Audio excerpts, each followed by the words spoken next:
Olá pessoal, sejam bem-vindos ao Sugar Rush. Eu sou a Fernanda Schmoltz e a gente tá aqui numa semana Blade Runner que eu resolvi agora que eu vou fazer, porque eu amo Blade Runner, eu tenho muito pra falar sobre Blade Runner, até porque, pra quem não me conhece, eu acabei de me formar na faculdade e o meu TCC foi sobre Blade Runner, principalmente a análise aí entre as relações de humanos e replicantes, a sociedade com humanos sendo criadores junto com as suas criaturas. E aí, o que sai daí? Coisa boa pros replicantes? Com certeza que não é, né? Que a gente sabe muito bem como funciona a sociedade humana. E o que eu acho mais interessante na sociedade do Blade Runner é justamente isso. Como que nos anos 60, o Philip K. Dick, que escreveu a história original aí que deu origem ao Blade Runner, conseguiu retratar o que a gente faz na vida real tão bem. E o que a gente pode muito bem vir a fazer sim, no momento que a gente conseguir criar vida. A gente já acha que a gente é dono dos animais. Por que a gente não acharia que a gente é dono de outras espécies conscientes que a gente cria, não é mesmo? Eu acho que isso é o que torna o Blade Runner tão fascinante e tão atual. O filme original é dos anos 80, e se você não viu esse filme, eu acho que você vai ter um pouco de dificuldade de entender o 2049. Então a minha recomendação é que pelo menos o Blade Runner original dos anos 80, dirigido pelo Ridley Scott, você assista.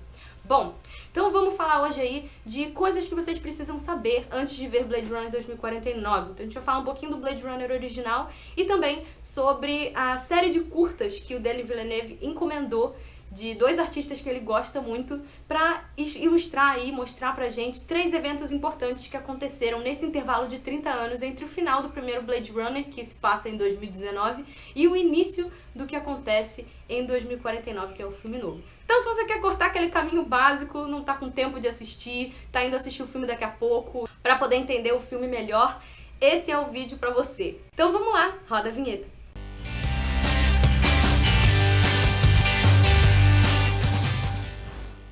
Pra quem não conhece Blade Runner, ele fala sobre o momento em que o ser humano deixou de ser a criatura, né? Deixou de ser a obra de Deus e se igualou a ele, conseguindo criar vida.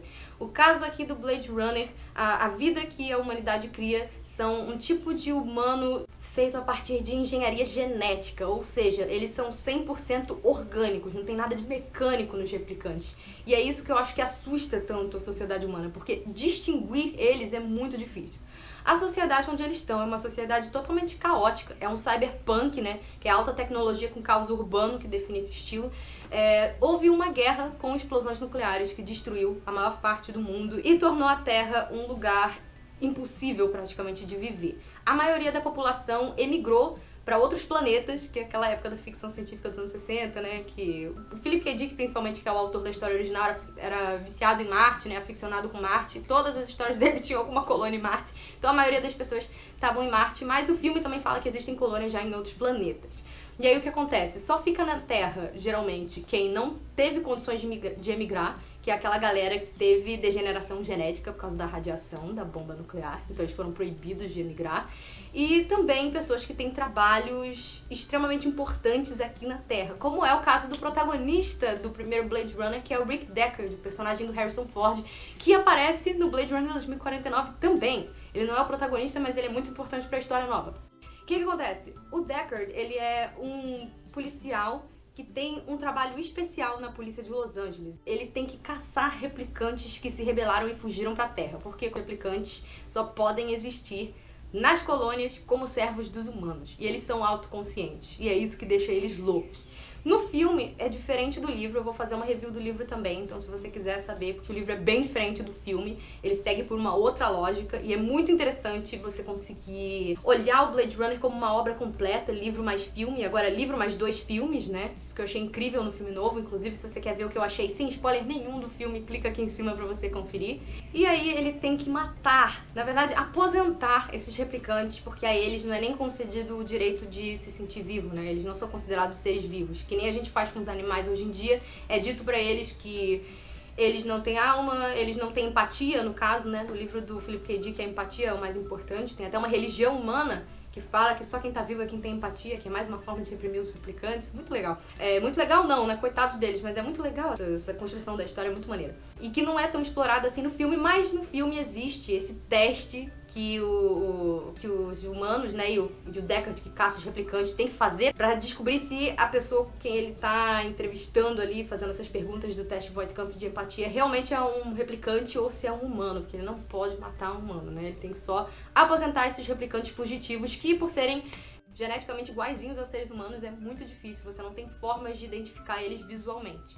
Então essa é basicamente a história, você vê a jornada do Deckard, você acompanha ele. No filme ele se apaixona por uma das replicantes e ele vai mudando a visão dele sobre os replicantes também por causa disso. O filme e o livro tratam isso de maneiras diferentes, mas é a jornada do Deckard e a sua jornada, refletindo aí também sobre humanidade, sobre quem tá vivo, sobre a gente tem o direito de escravizar outras espécies e esse tipo de coisa, que é muito rico. Essa é a história básica do Blade Runner, então vamos aí para o gap, né, entre 2019 e 2049. 2 artistas foram chamados para fazer esses 3 curtas aí, com esses eventos aí na história da sociedade do Blade Runner. O primeiro deles foi o Shinichiro Watanabe, que é um cara importantíssimo no mundo aí, na comunidade dos animes. Ele foi o diretor de Cowboy Bebop e Samurai Champloo. O cara é um mestre e esse anime, ele tá lindo. Eu vou deixar o link original pra vocês aqui embaixo no box de mais informações e se couber no card, vai pro card também pra vocês assistirem depois. Mas como ele não tem legenda, eu vou traduzir aí todas as informações principais que você precisa ter pra você ver o filme novo e não boiar. Esse primeiro se chama Blade Runner 2022 Blackout e ele é a única versão anime, né? O único curta de anime que tem nesses 3 curtas. Os outros 2 são live action já e com os atores do filme novo. Então, nesse anime, o anime eu acho que é o mais importante, porque é o evento principal que levou a sociedade ao ponto em que ela tá agora. Foi o seguinte, a série de replicantes Nexus 6, que são os replicantes do livro do Philip K. Dick e do primeiro Blade Runner, todos eles expiraram, acabou o Nexus 6, porque todos eles eram construídos com um tempo de vida limite de 4 anos. Então, em 2022 acabaram todos, e aí a Tyrell lançou uma versão nova de replicantes, que são os Nexus 8. Sim, notem, eles pularam o Nexus 7. Só existe um Nexus 7 no universo do Blade Runner e você vai descobrir quem é no 2049.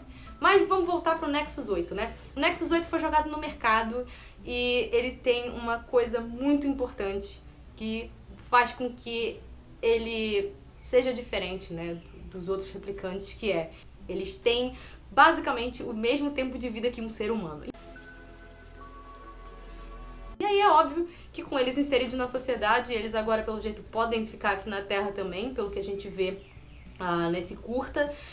Aí começam a surgir grupos de supremacia humana, porque é isso que a nossa sociedade podre faz, né, gente? A gente gosta de segregar os outros, a gente segrega outras espécies, a gente escraviza animais, a gente segrega pessoas que têm religiões diferentes da nossa, pessoas que têm cores, culturas diferentes das nossas, porque a gente não faria isso com a nossa própria criatura, sobre quem a gente se sente dono, não é mesmo? Mas eles ainda nascem adultos, que nem os outros replicantes, eles não nascem crianças e crescem, eles já nascem com idade de 20 e poucos anos. A galerinha supremacista e humana foi nos arquivos de registro dos replicantes, porque todos os replicantes têm que ser registrados, e eles começam a roubar essas informações e perseguir e matar os Nexus 8. Então começa um caos na Terra mesmo, literalmente um caos na Terra. Começa uma guerra urbana entre humanos e replicantes que só querem ter o direito de existir, né? Outra coisa importante que a gente vê também é que o departamento de polícia não tem mais que tomar conta de replicantes fugitivos. Quem cuida agora de caçar replicantes é o pessoal do exército. Então,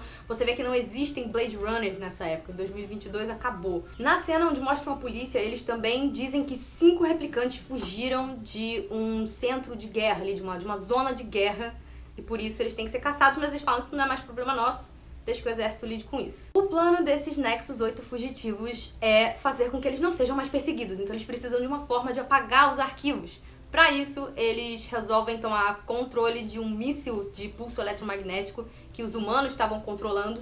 Eles resolvem invadir essa base aí e fazer com que esse míssil exploda e cause esse pulso eletromagnético em Los Angeles, que é a área onde tem os arquivos, que aí tudo vai desligar e eles têm a chance de destruir os arquivos enquanto a energia não volta. E é isso que eles acabam conseguindo fazer. E é muito linda essa cena toda da destruição, da luta, é muito incrível esse curta, ele tem só 15 minutinhos, eu realmente recomendo que vocês assistam porque ele é muito bem feito. E aí com isso, por que os replicantes fizeram isso? Lançaram esse blackout na sociedade e conseguem se esconder os que sobraram, né, já que os registros foram apagados. A tecnologia de replicantes forçadamente fechada pelo governo e se torna proibido fazer replicantes. Os que sobraram estão tentando se passar por humanos para não serem caçados, eles vão continuar sendo caçados.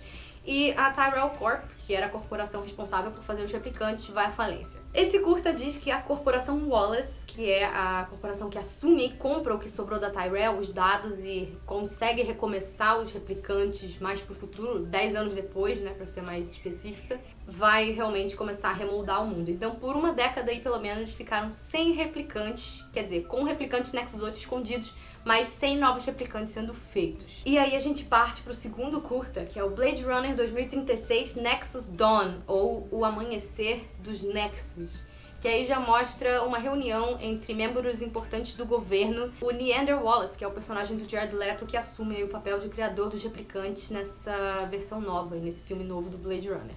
Esse curta e o outro curta, que são live action, são dirigidos por um cara chamado Luke Scott, que já tá aí dentro da família há um bom tempo, porque como o primeiro filme é do Ridley Scott, e o Ridley Scott continua como produtor executivo do Blade Runner, enquanto ele estava trabalhando na continuação aí do Alien, né, do Prometheus e o Alien Covenant, o Luke Scott também dirigiu o prólogo, o curta prólogo, que também foi pra internet nesse mesmo esquema do Alien Covenant. Então ele dirigiu o prólogo do Alien Covenant e esses dois prólogos do Blade Runner 2049 também. Chegou um ponto em que até falar em replicantes se tornou um tabu, mas o Neander Wallace, que é o personagem do Jared Leto, está disposto a recomeçar aí a mexer na tecnologia replicante, reinserir os replicantes na sociedade da Terra, né? Na sociedade humana no geral, não só na Terra como nas colônias fora. E aí nesse curta a gente vê uma reunião desse pessoal do alto escalão do governo com o Wallace tentando convencer eles de poder recriar replicantes. E os caras já começam falando, olha só, os replicantes a gente não consegue controlar, morreu muita gente por causa disso, então não, nós não queremos mais sangue nas nossas mãos. E aí o Wallace traz aí o que faz com que ele consiga voltar com os replicantes, né? O novo amanhecer dos replicantes, que é uma versão nova do Nexus 8, que é muito mais obediente, que não vai se rebelar contra os humanos. Inclusive eu senti uma vibe meio as leis da robótica do Asimov, sabe? Que entre a própria vida e a vida de um humano eles não podem machucar um humano, sabe? Senti um pouco essa vibe. Eles têm que sempre seguir essas ordens de um humano específico. E aí ele traz um replicante, que ele chama os replicantes de anjos, né, que eles são tecnicamente puros. A gente vê tanto nos curtas quanto já no 2049 os replicantes sendo chamados de anjos muitas vezes. E ele explica que esses novos replicantes não vão se rebelar. O tempo de vida deles vai ser estimado por quanto o comprador está disposto a pagar e eles não vão poder tocar nos humanos, né. E, então ele consegue, trazendo um replicante, mostrando isso pro pessoal lá do governo, conseguir a permissão de voltar a produzir replicantes, e aí novos replicantes são inseridos na sociedade. O que leva a gente pro último curtinha, chamado Blade Runner 2048 Nowhere to Run, que é nenhum lugar pra onde se esconder, né? E ele mostra o prequel de um personagem que vai aparecer logo no início do Blade Runner 2049, que é o Sapper, que é o personagem do Dave Bautista, que é um replicante Nexus 8 que conseguiu se esconder depois do Blackout. Ele era pré-Blackout e era um dos que tá sendo caçado. E mostra aí um pouquinho da vida dele, de o que ele fazia pra sobreviver e um pouquinho de como esses Nexus que não têm limitação de vida se sentem com toda essa questão de saberem que eles não são humanos, como eles podem fazer pra se sentirem mais vivos. Isso é muito interessante. Eu amei esse último curta porque ele mostra justamente como os Nexus são reprimidos e o que eles sentem por dentro, né? A humanidade dentro deles, que eles muitas vezes são mais humanos que os humanos, que é uma frase que está sendo muito repetida aí nos trailers, no curtinha-metragem do anime eles falam isso, e inclusive era o título do meu TCC, que eu nem sabia que ia ser usado nos curtas, então tô me sentindo super na moda agora com isso. E esse curta, ele mostra o que acontece com o Sapper, né, de forma que ele consiga ser rastreado no início do filme pelo personagem do Ryan Gosling, né, o que acontece para ele se tornar rastreável, que já é logo como começa o filme, no 2049. Então é muito interessante, eu achei essa sequência de curtas incrível, eu acho que essas coisas aí são as coisas principais que vocês precisam saber se vocês são novos no Blade Runner, não entendem nada de Blade Runner, mas querem ver o filme. Eu extremamente recomendo que vocês assistam pelo menos o filme original, se vocês não quiserem perder tempo assistindo os 3 curtas.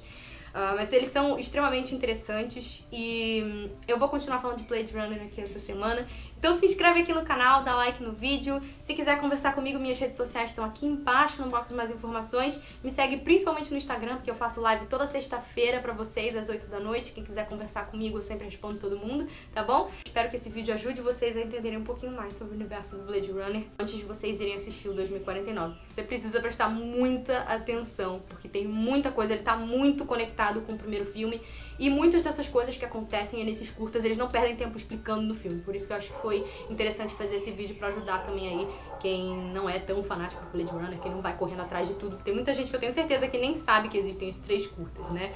Então é isso, gente. Obrigada pelo carinho, um beijão enorme. A gente se vê nos próximos vídeos e não se esqueçam, somos todos Geraldo. Tchau!